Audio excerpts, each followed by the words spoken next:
Благодарам, заменик министър, на репликата.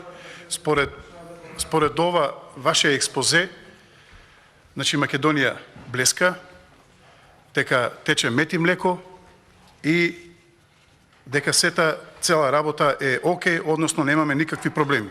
Според мене и според нас од пратеничката група од ВМРО ДПМН, извршувањето на овој буџет, според вашето експозе, ќе биде само една утопија.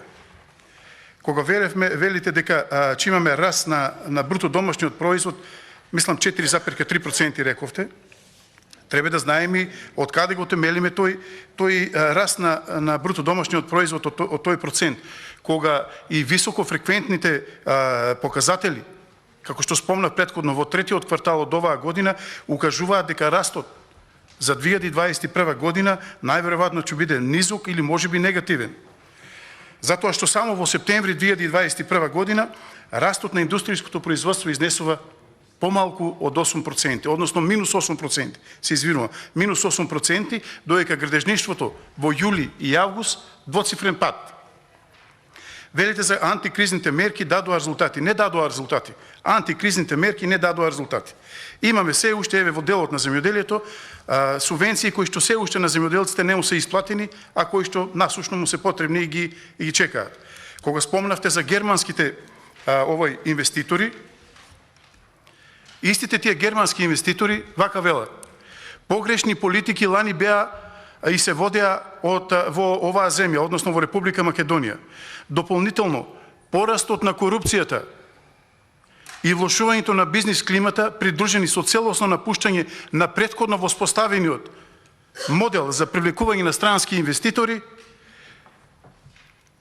кој даде големи резултати во периодот 2006-2016, се главната причина за најголемиот пат на странски директни инвестиции во Република Македонија. Кога зборувавме за енергетиката, имаме кусок од 70 милиони киловат часови електрична енергија. Сега се поставува прашањето зошто е тоа така.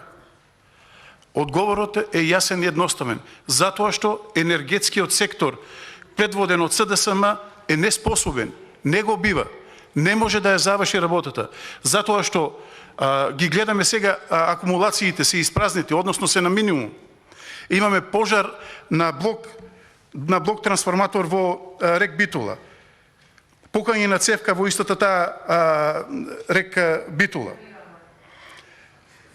Заради кусокот на производството на електричната енергија, оваа влада преку МЕПСО вршеше кражба од меѓународниот енергетски систем и затоа сме предупредени и затоа плаќаме огромни суми за истата ова електрична енергија.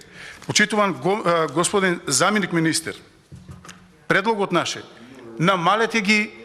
намалете ги расходите, непродуктивните расходи. Еве еден пример. Во делот на Министерството за транспорт и врски, во буџетот во 2021 година за плати и надоместоци имавте 129 милиони 116 хиляди денари, за да сега во овој буџет 2022 година предвидуваме поголем износ на средства, односно 139 милиони 388 хиляди денари за плати во Министерството за транспорт и врски. Исто така, во истото ова Министерство за транспорт и врски, во делот на купување на нови возила, внимавајте, минатата година имаше 0 денари во 2021 година, оваа година и покрај кризна, како што велиме, економски, здравствена, енергетска, светска криза, ние имаме, односно вие предлагате 5,5 милиони денари за зголемување, односно за купување на нови возила. Почитувани, господа, имате средства во буџетот. Имате средства за непродуктивни трошоци, како што кажав. Има пари за кабинетот на Артан Груби за опремување со нов мебел, нови возила.